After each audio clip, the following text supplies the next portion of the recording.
नमस्कार, जय हिंद प्यारे साथियों। मैं आलोक फिर से आप लोगों के साथ जुड़ चुका हूं एक प्यारे से सेशन के साथ। तो बात है वर्ष 1954 की, जब अमेरिका अंतरिक्ष में जाने की तैयारी कर रहा था। लेकिन धीरे धीरे आप शीत युद्ध की तरफ बढ़ते हैं और रूस और अमेरिका में जो है कंपटीशन एक तरह से स्टार्ट हो जाता है हर चीज को लेके। अर्थव्यवस्था हो गई, रक्षा का हो गया, अंतरिक्ष में कदम रखने के लिए हो गया। तो आता है वर्ष 1975।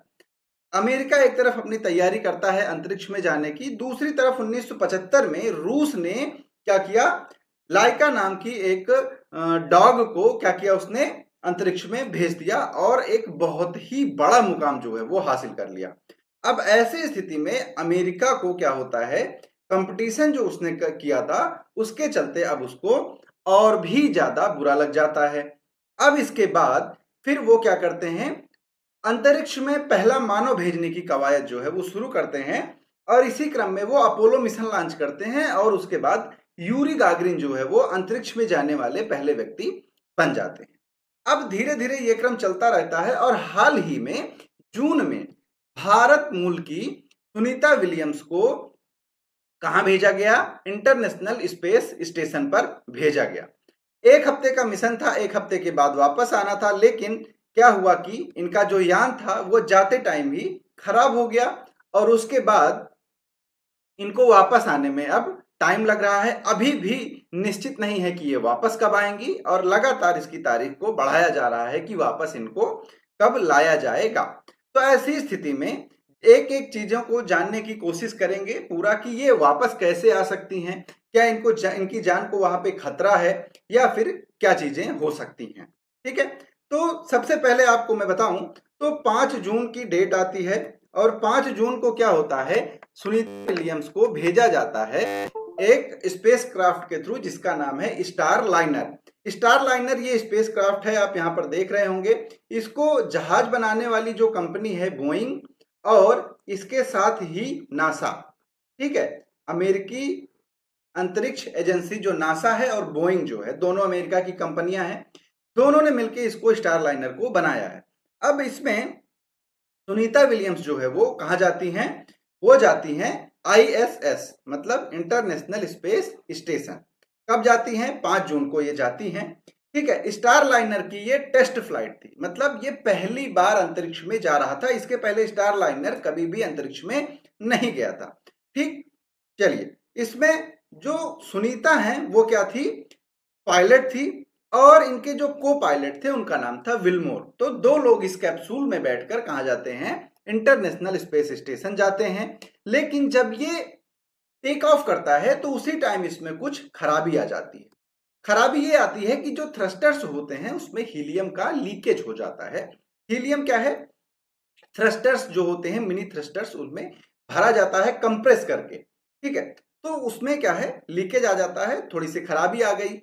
जब ये टेक ऑफ किया तभी ये आईएसएस पहुंचती हैं। इनको 1 हफ्ते रुकना था, 8 दिन रुकना था, वहां पर कुछ अपना ये शोध करती और उसके बाद इनको वापस आना था। ठीक है, मतलब 8 दिन बाद ही इनको वापस आना था। हुआ यूं कि जब तकनीकी खराबी आ गई तो अब इनके वापस आने की जो डेट है वो टाल दी गई।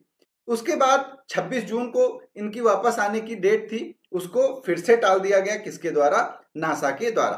क्लियर, और कोई भी स्पष्ट बयान नासा ने नहीं दिया इसको लेके। क्लियर, अब उसके बाद फिर क्या हुआ कि अगर बात करें तो सुनीता विलियम्स स्पेस स्टेशन पहुंची और ये सुनीता के नाम पे एक ऐतिहासिक रिकॉर्ड है। इसके पहले भी ये एक बार जा चुकी हैं। ठीक है, नासा की तरफ से ही एक बार ये कहां पर जा चुकी हैं, अंतरिक्ष में जा चुकी हैं। ठीक, अब बात करते हैं इस स्टार लाइनर विमान की, जिसने अपनी पहली फ्लाइट ली थी, पहली उड़ान भरी थी। ठीक है, और पहली ही उड़ान में इसने सुनीता विलियम्स और वालमोर को क्या किया, स्पेस स्टेशन पर फंसा दिया है। ठीक, अब बोइंग कंपनी अपने CST-100 स्टार लाइनर, जिसको ये क्या बोलते हैं, स्पेस कैप्सूल। ठीक है, स्पेस कैप्सूल क्या होता है, एक तो आप देखिए यहां पर आपको पूरा समझ में आएगा। ये क्या है, रॉकेट है, ठीक, पूरा। अब ये जो है ये क्या है, स्पेस कैप्सूल है। अंतरिक्ष में पहुंचते पहुंचते ये पूरा हिस्सा जो है ये धीरे धीरे एक एक पार्ट करके रॉकेट का नष्ट हो जाता है। सिर्फ ये कैप्सूल पहुंचता है कहां पर, अंतरिक्ष में। क्लियर। अब उसके बाद क्या होता है, जब वापस आना होता है तो इसी कैप्सूल में थ्रस्टर्स होते हैं और उन्हीं थ्रस्टर्स के द्वारा हम एंटर करते हैं पृथ्वी के वायुमंडल में। क्लियर। अब क्या हुआ, इसको क्या है, कुछ महीनों में 10 बार इस्तेमाल में लाया जा सकता है। एक बार में इसमें 7 लोग बैठ सकते हैं और कुछ सामान को भेजा जा सकता है। सुनीता और विल्मोर के अलावा इसमें 700, इसका जो कुल वजन था वो लगभग कितना था, 345 किलोग्राम। क्योंकि देखिए वेट का बहुत ध्यान रखा जाता है स्पेस में कुछ चीजों को भेजने के लिए। ठीक है। अब उसके बाद इसको डिजाइन किया गया था कि ये स्पेस स्टेशन पे जाके डॉक किया जा सके, वहां पे 1 हफ्ते रुक के फिर ये इसी से वापस आ सके। ठीक है। क्लियर। लेकिन होता यूं है कि इसमें खराबी आ जाती है। सुनीता विलियम्स एटलस 5 रॉकेट से क्रू फ्लाइट टेस्ट मिशन पर जाने वाली पहली महिला थी और ये पहली महिला ये भी थी कि इन्होंने 2007 में अंतरिक्ष में ही मैराथन दौड़ की थी। ठीक है।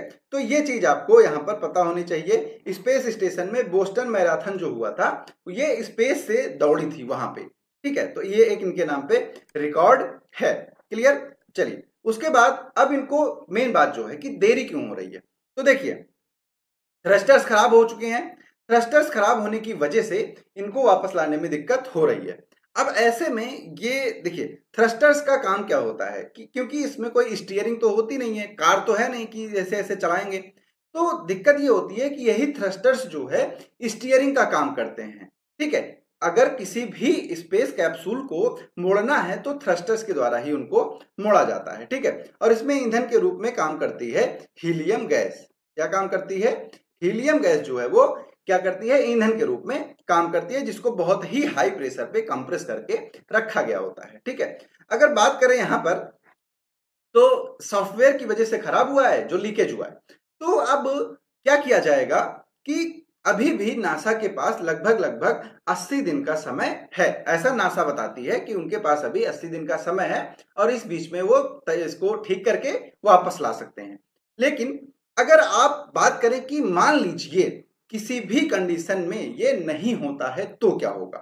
ठीक। और दूसरा, अगर पूरी तरह से विमान ठीक नहीं होता है और खराब विमान से ही सुनीता विलियम्स को वापस लाया जाता है तो क्या हो सकता है, दोनों कंडीशन पर चर्चा करेंगे। तो सबसे पहले मैं आपको बताऊं कि अगर विमान ठीक ही नहीं होता, ठीक है, अगर विमान ठीक ही नहीं होता तो क्या हमेशा के लिए स्पेस में रहेंगे, तो नहीं, ऐसा नहीं होगा। क्यों, क्योंकि देखिए सबसे पहले यहां पे आप सुनिए, ये कौन है, डॉक्टर विनोद श्रीवास्तव इसरो के पूर्व साइंटिस्ट हैं। ये बता रहे हैं कि धरती पर लाने के लिए 45 दिन का समय है। ठीक, इसके बाद संकट थोड़ा बढ़ सकता है क्योंकि जो खराबी है अगर उसको जल्दी दूर नहीं किया गया तो। लेकिन ऐसी स्थिति में अमेरिका जो है वो रूस से मदद ले सकती है। रूस से मदद वो कैसे ले सकती है कि आईएसएस जो है उसपे 2 सेक्शन है, एक रूस का है माना जाता है और एक अमेरिका का माना जाता है। ठीक है। क्योंकि ये आईएसएस जो है वो बहुत सारे देशों का क्या था, एक कंबाइंड प्रोजेक्ट था। ठीक। अब आपने देखा होगा जैसे बंदरगाह पे जहाज डॉक किए जाते हैं, वैसे ही इस स्पेस स्टेशन पर क्या डॉक किया जा सकता है, स्पेस कैप्सूल को डॉक किया जा सकता है। ठीक है। तो ये क्या है, ये मेन चैम्बर है, यहां पर जो है वो रहते हैं अंतरिक्ष यात्री। ये सोलर पैनल्स हैं, इससे ऊर्जा बनती है, वहां पर बिजली ईंधन की जो वो है ईंधन का जो एक तरह से आपूर्ति की जाती है। ठीक।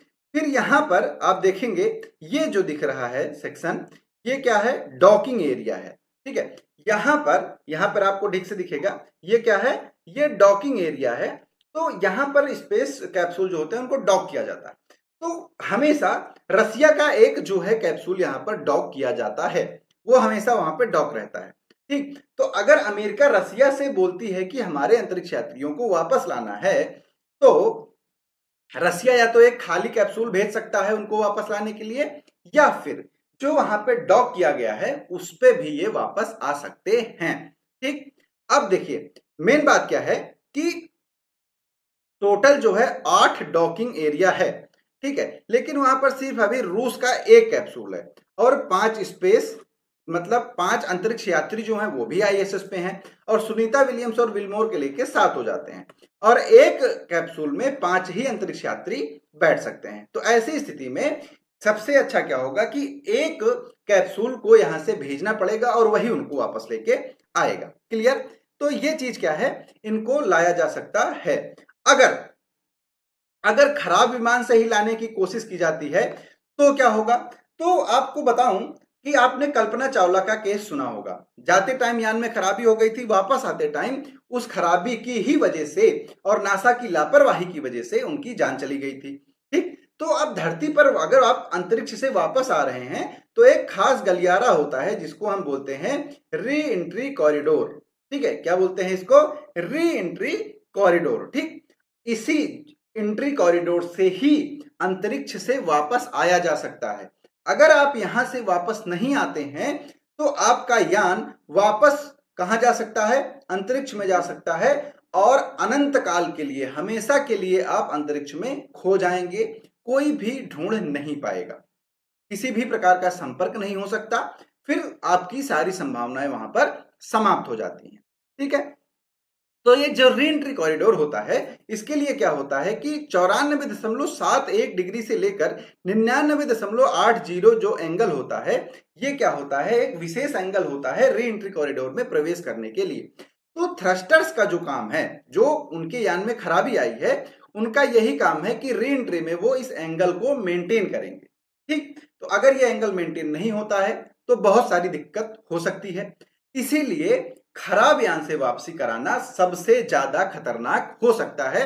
ऐसे में नासा को और अमेरिका को चाहिए कि रूस से मदद लें। वहां पर जो एक कैप्सूल डॉक किया गया है उससे सुनीता विलियम्स और विलमोर को वापस बुलाएं और यहां पर एक मानव जो जान होती है, किसी की जिंदगी होती है, उससे बढ़ के एटीट्यूड नहीं हो सकता है देशों का। ठीक है, तो चलिए, ये था इनको वापस कैसे लाया जा सकता है, चीजें क्या थी, आप लोगों को समझ में आया होगा। और अगर समझ में आया है, आपको सेशन अच्छा लगा है, तो चैनल को सब्सक्राइब कीजिएगा प्लीज, और लाइक कमेंट शेयर जो भी आपसे बन पड़े आप कीजिएगा, क्योंकि हम नए हैं, आपके साथ जुड़े हैं, और आपका भरोसा, आपका साथ ही क्या होगा, इस सफर में सबसे बड़ा योगदान होगा।